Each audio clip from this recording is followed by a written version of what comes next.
அண்ணே நான் ரொம்ப கோவப்படுத்துறீங்கண்ணே.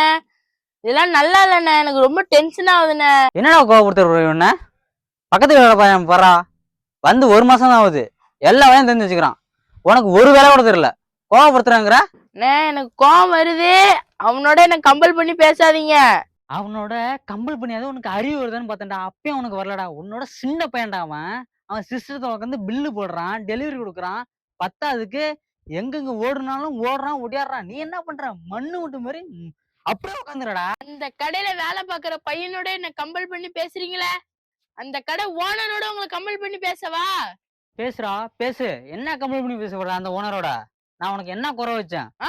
அந்த கடையில மாசம் ஆனா 1ஆம் தேதி கரெக்டா சம்பளம் டான்னு கொடுத்துடுறாங்க. நீங்க இன்னும் சம்பளம் 3 மாசம் பெண்டிங். அந்த கடையில தினமும் மட்டன், மீன், சிக்கன், முட்டை என்ன வெரைட்டியா போடுறாங்க. ஆனா நீங்க ரசம், ஊறுகாய், தொவைய இதுதான் எடுத்து வந்து எனக்கு தரீங்க. மாட்டிக்கிட்ட பங்கு. அந்த கடையில வாரம் வாரம் லீவ் விடுறாங்க. ஒழுங்கா சோறு போடுறது கிடையாது, ஒழுங்கா சம்பளம் கொடுக்கறது கிடையாது. இதுல உங்களுக்கு வேலை பண்ணா தெளிவா பத்து தரணுமா? சம்பளத்தை விடுங்கய்யா, நாங்க போறோம் வேலையை விட்டு. என்னது? வேலை விட்டு போறியா? வேலை விட்டுலாம் பெறாத தம்பி. உனக்கு சிக்கன், மட்டன், கோழி எல்லாத்தையும் வாங்கி கொலஸ்ட்ரால் ஏறி புண்டா.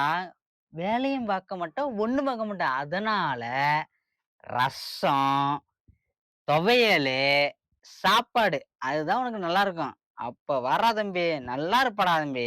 என்னடா கொஞ்சமாவது பாரா, புரிச்சுக்கடா அண்ணன் நிலைமைய. தங்க புள்ளல பவுனு வேலையை விட்டு போயிடாரா தள்ளும். ஒன்னு கெஞ்சி கேக்குறேன்டா தங்க புள்ள.